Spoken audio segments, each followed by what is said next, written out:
বন্ধুরা, রাত তখন অনেক গভীর, চারদিকে নিঝুম অন্ধকার, বাতাসের শব্দ পর্যন্ত থেমে গেছে। আমি ঘুমের ভেতরেই হঠাৎ চমকে উঠলাম। ঠক ঠক ঠক, দরজায় অদ্ভুত আওয়াজ। আমার স্বামী বিদেশে থাকে, বাড়িতে আমি আর আমার মেয়ে শাপলা। তবে শাপলার স্বামী রাহুলও আমাদের সাথে থাকে, ঘর জামাই হিসেবে। আমার ভেতরে হঠাৎ একটা অজানা ভয় ঢুকে গেল। এত রাতে কে? আমি একটু সাবধানে জিজ্ঞাসা করলাম, কে? কয়েক সেকেন্ড চুপচাপ, তারপর খুব নিচু কাঁপা গলায় উত্তর, আমি। রাহুল, দরজাটা খুলবেন? রাহুলের গলা শুনে আমার বুক থক করে উঠল। রাহুল সবসময় আত্মবিশ্বাসী, হাসি খুশি, কিন্তু আজ তার গলায় যেন চাপা আতঙ্ক। দরজা খুলতেই দেখলাম রাহুলের চোখ লাল, মুখ অস্থির, যেন অনেকক্ষণ ধরে সে কোনো গভীর সিদ্ধান্তের সাথে লড়াই করছে। আমি অবাক হয়ে জিজ্ঞাসা করলাম, রাহুল, এত রাতে? শাপলা কোথায়? রাহুল গভীর নিঃশ্বাস ফেলল। তার চোখে এমন এক অদ্ভুত আবেগ যার মানে বুঝে ওঠা কঠিন। সে খুব ধীরে বলল, শাপলা ঘুমিয়ে আছে, কিন্তু আমার আপনার সাথে জরুরি কথা আছে, এমন কিছু যা দিনের বেলায় বলতে পারতাম না।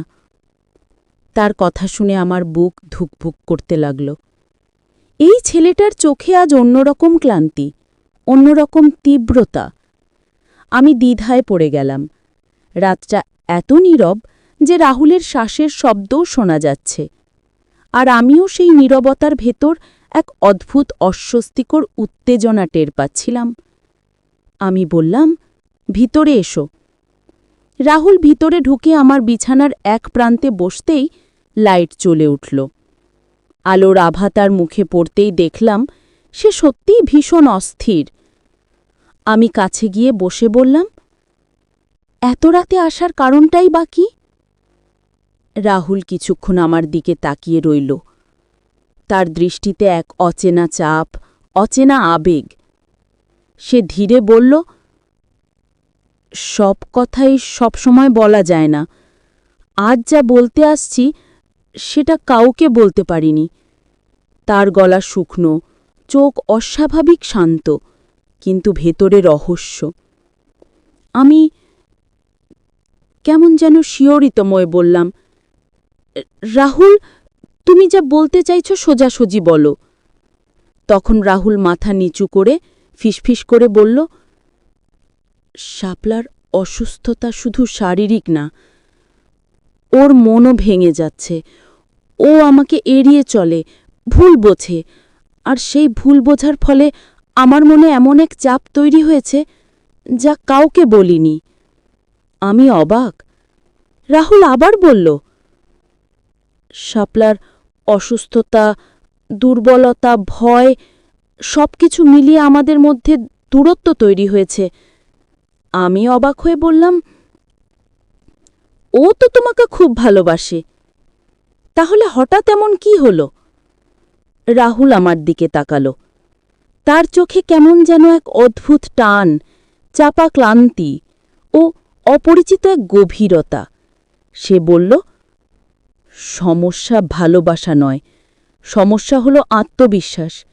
ও নিজেকে ছোট মনে করে, ভাবে আমি তাকে বুঝি না, আর এই ভুল বোঝাবুঝি আমাকে ভিতর থেকে ভেঙে ফেলছে। আমি অনুভব করলাম তার গলার কাঁপন সত্যিই সত্যের ইঙ্গিত। আমি বললাম, তুমি আমাকে কেন বললে? রাহুল গভীর নিঃশ্বাস নিল। তার চোখ এদিক ওদিক ঘুরে আবার আমার চোখে এসে আটকে গেল। কারণ আপনি ছাড়া আর কাউকে বলতে পারিনি। এই বাক্যটা ঘরের বাতাসকে আরও ভারী করে তুলল। আমি অনুভব করলাম রাহুলের চোখে এক অদ্ভুত বিশ্বাসও আছে, আবার এক অজানা উত্তেজনাও আছে, যার মানে আমি বুঝতে পারছিলাম না। আমি স্বাভাবিক থাকার চেষ্টা করে বললাম, রাহুল, তুমি কি মনে করো শাপলা ইচ্ছে করে দূরে সরে যাচ্ছে? রাহুল মাথা নেড়ে বলল, না, কিন্তু ওর মনে এমন একটা ভয় বসে গেছে যে আমি তাকে নিয়ে খুশি নই, আর ও আমাকে হারানোর ভয় পায়। এই ভয় থেকেই ও আরও দূরে সরে যায়। আমি একটু নরম হয়ে বললাম, তুমি কি তাকে সময় দিচ্ছ? রাহুল হালকা হাসল, কিন্তু সেই হাসির মধ্যে কোনো আনন্দ নেই, শুধু দীর্ঘ ক্লান্তি। সময় দিচ্ছি, কিন্তু কথাগুলো বলার মতো জায়গাও খুঁজে পায় না। আমি কাছে গেলেও চুপ হয়ে যায়, আর আমি কথা বলতে গেলেই কান্না পায়। আমি অবাক, শাপলা এমন কেন আচরণ করবে? রাহুল একটু কাছে ঝুঁকে বলল, আপনাকে একটা কথা সত্যি করে বলি। আমি চমকে উঠলাম, কিন্তু মাথা নেড়ে বললাম, হ্যাঁ বলো। রাহুল বলল, এই বাড়িতে আপনি ছাড়া আর কেউ আমাকে বুঝতে পারে না। তার কণ্ঠে এমন এক গভীর নির্ভরতা ছিল, যা একজন জামাইয়ের কণ্ঠে শাশুড়ির উদ্দেশ্যে শুনে আমার শরীর শিওরে উঠল। রাহুল আবার বলল, শাপলা অসুস্থ, দুর্বল, ভীত, আর আপনি সবসময় শক্ত, আত্মবিশ্বাসী। তাই অজান্তেই কোনো সময় আপনার কাছে নিজের কষ্ট বলতে ইচ্ছে করে। আমি থমকে গেলাম। এক মুহূর্তের জন্য মনে হল রাহুলের কথা শুধু কথা নয়, তার ভেতরে অন্য কিছু লুকিয়ে আছে, একটা চাপা উত্তেজনা, একটা গভীর সম্পর্কের ইঙ্গিত, যা রাতটা শান্ত ঘরটাকে আরও ভারী করে তুলছে। আমি সাবধানে বললাম, রাহুল, তুমি আমাকে মা হিসেবে দেখো, অন্য কোনো কিছু মাথায় আনবে না। রাহুল মাথা নিচু করল, কিন্তু তার মুখে লাজুক এক অদ্ভুত হাসি ফুটে উঠল, যা আমাকে আরও অস্বস্তিকর করে তুলল। সে শান্ত গলায় বলল, আমি বুঝি, কিন্তু মানুষ কখনো কখনো নিজের অনুভূতি নিয়ন্ত্রণ করতে পারে না। ঘরের নীরবতা হঠাৎ আরও গভীর হয়ে গেল।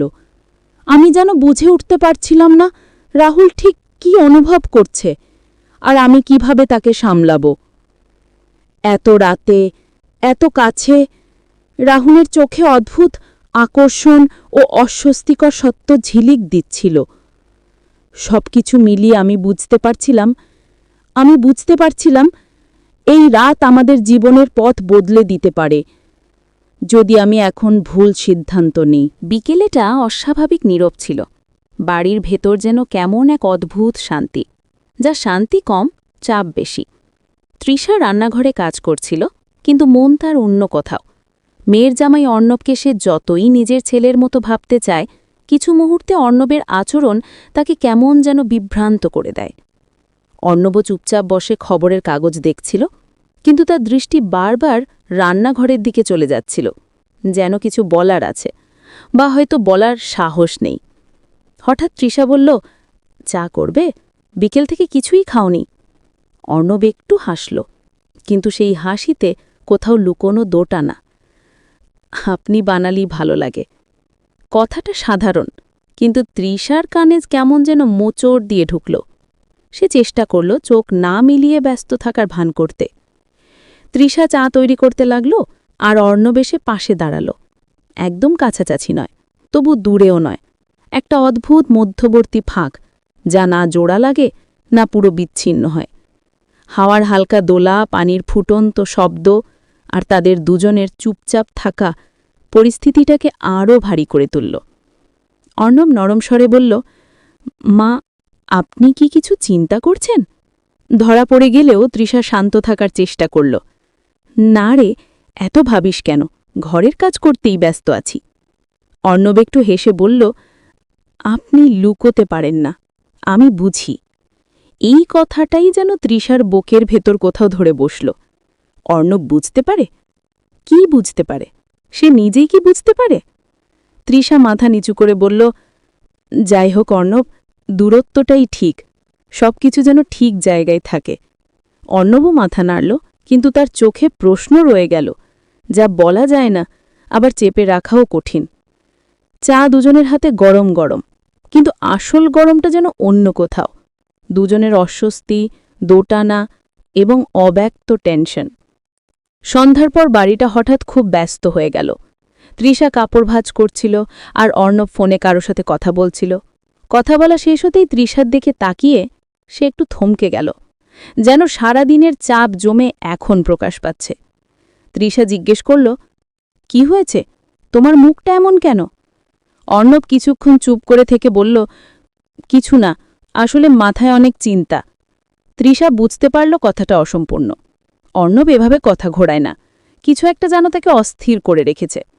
তৃষা ধীরে ধীরে কাপড় ভাঁজ করতে করতে বলল, যা বলার আছে বলে ফেল, চেপে রাখলে বোঝাই যায়। অর্ণব সোফার পাশে গিয়ে দাঁড়াল, তার কণ্ঠে অস্বাভাবিক ভার। মা, আপনি আমাকে যেভাবে এড়িয়ে চলছেন মনে হচ্ছে আমি ভুল করছি, কিন্তু আসলে আমি কিছু ভুল করতে চাই না। তৃষা থমকে গেল। যা এড়িয়ে যেতে চাইছিল অর্ণব ঠিক সেটাই মুখে এনে দিল। তৃষা শান্ত কণ্ঠে বলল, অর্ণব, তোর দোষ নেই, কিছু পরিস্থিতি নিজের মতো করে তৈরি হয়, আর আমরা মানুষ, অনুভূতি তো মাঝে মাঝে জট পাকাবেই। অর্ণব নিচু চোখে বলল, তবু আপনি দূরে সরে গেলে খারাপ লাগে, একটা টান তো থেকেই যায়, মানি কি না মানি। তৃষার বুকের ভেতর কেমন যেন নরম ব্যথা উঠল। সে নিজেকে সামলে কঠিন গলায় বলল, টান থাকতেই পারে, কিন্তু সেই টানকে ভুল পথে নেওয়া যাবে না। এই বাড়ি, এই সম্পর্ক, সবকিছুই ভেঙে যাবে। অর্ণব মাথা নিচু করে দাঁড়িয়ে রইল, কিন্তু তার চুপ থাকা যেন আরও অনেক কথা বলছে। তারপর ঘটে গেল ছোট্ট একটি ভুল। তৃষা কাপড়া নিয়ে হাঁটার সময় হোঁচট খেল। অর্ণব ঝটপট তাকে ধরে ফেলল। শরীরই কিছু নয়, কিন্তু সেই মুহূর্তটা এত কাছে, এত নীরব যে দুজনেই কয়েক সেকেন্ড কথা হারিয়ে ফেলল। তৃষা ধীরে ধীরে সরে এসে বলল, দূরত্বটা মনে রাখিস, এটাই নিরাপদ। অর্ণব এবার ভেঙে পড়া গলায় বলল, আপনি বললে মানব, কিন্তু ভিতরের অনুভূতিগুলো কি বন্ধ করা যায়? তৃষা চুপ রইল। কিছু কথা বলা যায় না, আর কিছু কথা চেপে রাখাও যায় না। দুজনেই সেই অদ্ভুত মাঝামাঝি জায়গায় দাঁড়িয়ে বাড়ির বাতাস ভারী হয়ে উঠল। আর দিনের শেষ আলো জানালা দিয়ে ঢুকে এমন এক ছবি আঁকল যা তারা কেউই ভুলতে পারবে না। রাতটা অদ্ভুতভাবে দীর্ঘ ছিল। বাড়ির ভেতর সবাই ঘুমিয়ে পড়লেও তৃষা আর অর্ণব দুজনেরই চোখে যেন ঘুম ছিল না। তৃষা বারান্দায় বসে চুপচাপ বাতাস খাচ্ছিল। মৃদু আলোয় তার মুখটা কেমন ক্লান্ত আর চিন্তায় ভর্তি লাগছিল। মনে হচ্ছিল সে নিজের সাথেই লড়াই করছে। ঠিক তখনই অর্ণব ধীরে ধীরে বারান্দায় এলো।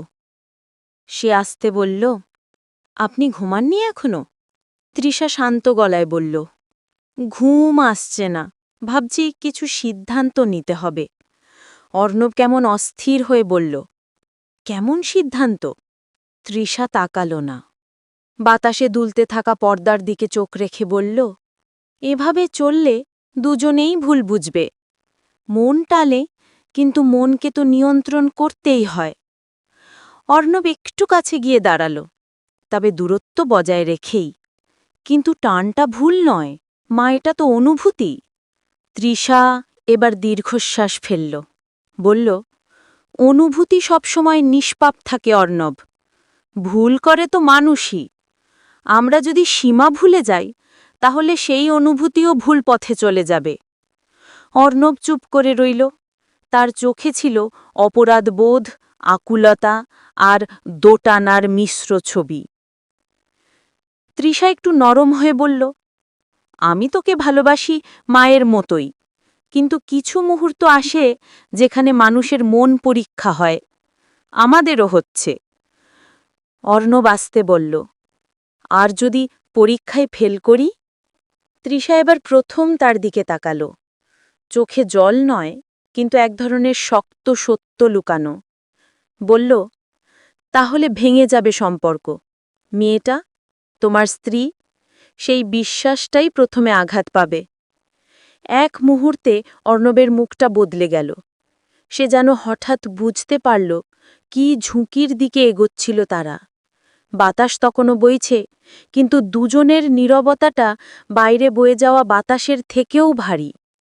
অর্ণব ধীরে ধীরে বলল, ঠিক আছে মা, আমি দূরত্ব রাখব, কিন্তু আপনি রাগ করবেন না, শুধু কথা বলবেন। তৃষা মাথা নাড়ল।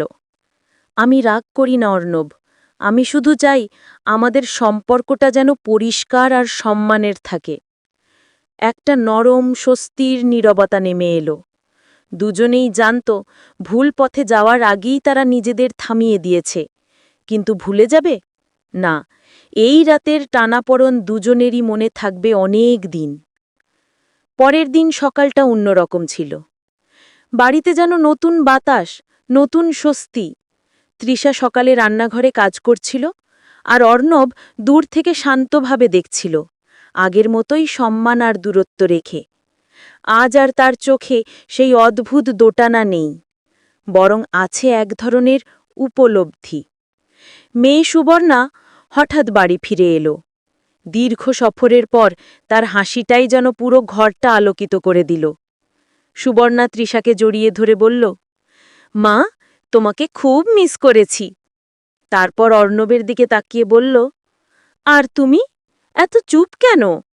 অর্ণব হাসল, একটা স্বস্তির, পরিষ্কার, নির্ভার হাসি।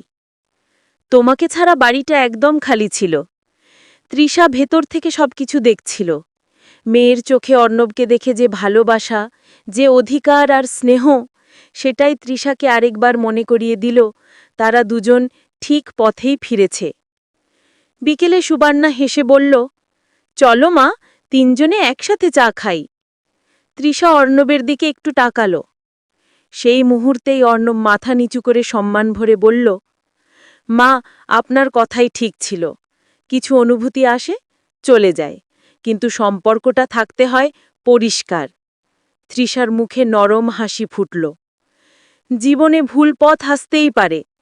মানুষ ঠিক তখনই বড় হয় যখন সে ভুলটা বুঝে ফিরে আসে।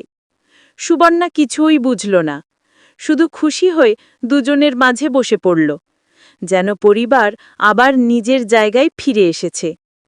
তৃষা ধীরে ধীরে অনুভব করল যে টেনশন, যে দোটানা, সবই শেষ হয়ে গেছে। এখন শুধু রয়েছে সত্যিকারের সম্মান আর আত্মসম্মান। চায়ের কাপগুলো টুং করে বাজল, একটি ছোট ইঙ্গিত, একটি বড় স্বস্তির প্রতীক। এবং সেদিন সন্ধে তৃষা মনে মনে বলল, সব ঠিক হয়ে গেছে। নীরবতায় ফুটে ওঠা একটা নিঃশ্বাস ফেলেও স্থিরভাবে বরাবর কাম করে গেল তৃষা।